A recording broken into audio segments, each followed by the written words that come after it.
Donald Trump has a history of racism himself. No, that's not true.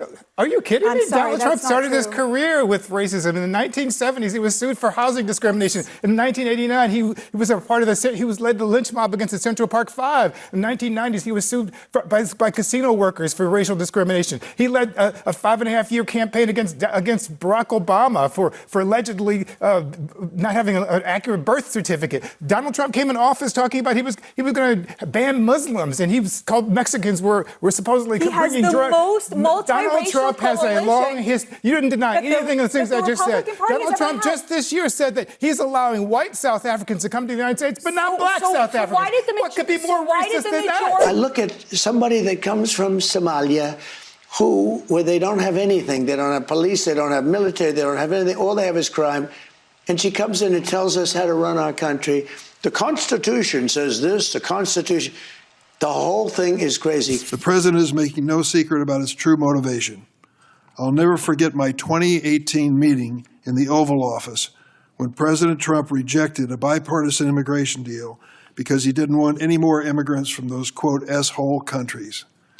Now, there was some question as to whether he said that for years, but he not only confessed it, he bragged about it at a rally that he had in Pennsylvania, that he said those words. At the time, the president denied making those comments, and 2 Republican senators claimed I was lying when I confirmed them. Now, President Trump is not hiding his true feelings. At a rally earlier this week, he bragged about calling Somalia an S-hole country. Back in 2018, he has called Somali Americans, quote, garbage. This is racism, plain and simple. For the president to say he wants more immigrants from Norway, Sweden, and Afrikaners, what do they have in common? Jasmine Crockett recently. Jasmine Crockett. Remember what I said? Is she a relation to the late, great Davy Crockett? I don't think so. Jasmine Crockett, let me tell you, before you even ask, she's a very low IQ person. I mean, if we ever had to pass an aptitude test, that's the one should take one because she shouldn't even be in the crowd. So I have no idea what you're going to, but I don't think we should waste our time. This is a low IQ person who I can't even believe is a congressperson. Between her and Ilhan Omar and the group. You know, I met the head of Somalia. Did you know that? And I suggested that maybe he'd like to take her back, and he didn't want her. He said, "I don't want her." Okay, what else? Go ahead.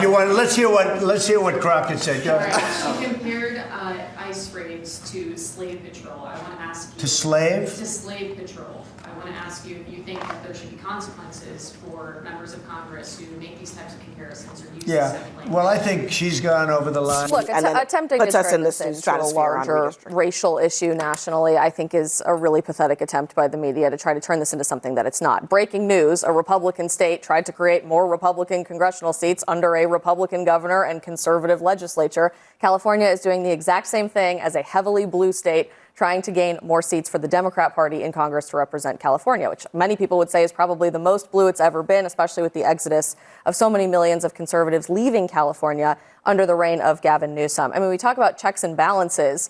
This is not really a Supreme Court being a mouthpiece for Donald Trump conversation. This is a states' rights issue. And if we're really serious about checks and balances, shouldn't we be worried about the countless federal judges that are just blocking every single attempt by this particular administration to govern? When people deny racism, it says a lot about them. It's not denying the existence of racism. This is a Republican state trying to create more Republican seats in Congress to represent their state's majority. I mean, this is reality. How did they do it? Redrawing districts. Answer that question. How did they do it? It has throughout American history. How did they do it? By disenfranchising black and brown people.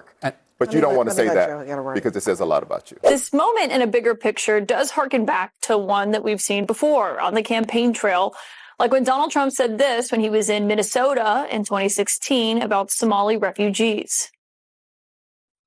Here in Minnesota, you've seen firsthand the problems caused with faulty refugee vetting, with large numbers of Somali refugees coming into your state without your knowledge, without your support or approval. The president has a history of nominating or appointing officials with racist beliefs, including Paul Ingracia and Carl Higbee.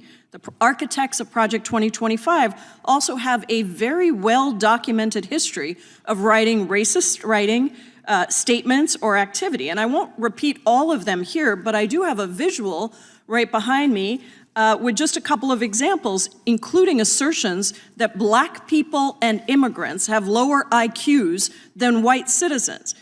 We've known for a while that individuals differ in their inherent capabilities, that racists do too, with whites and Asians on the top and blacks on the bottom. That was from Richard Hamania, contributor to Project 2025.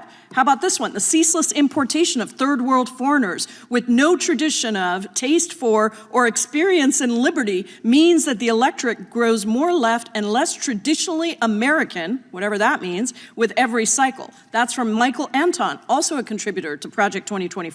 How about this one? The prediction that new Hispanic immigrants will have low IQ children and grandchildren is difficult to argue against. That's from Jason Richwine, contributor to Project 2025. What role does rhetoric like these quotes that I mentioned, what role does it play in promoting white supremacy and violence? And what happens when we give people who espouse this kind of rhetoric more responsibility in our civic institutions? Well, rhetoric like this certainly furthers white supremacy and can further discrimination and potentially violence against marginalized communities, particularly in the minds of violent extremists when it combines with more extreme views like the Great Replacement theory, as it has done and killed people in this country.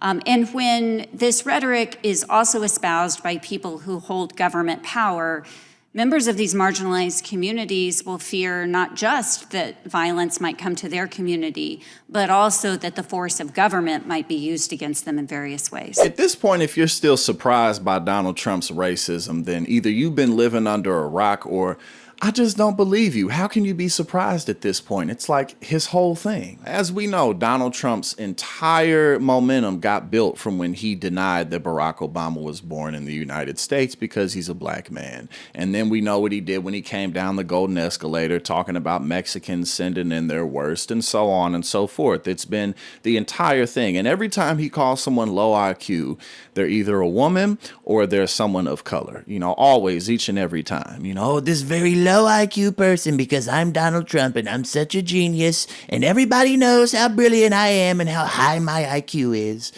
You know, mister, I have to have pictures and one-liners on a single sheet of paper because I can't pay attention to anything longer than that. I mean, this dude is nothing but a con artist. So him calling people stupid obviously is an oxymoron and an admission of guilt because he knows that he is stupid. I mean, this even extends to Marjorie Taylor Greene.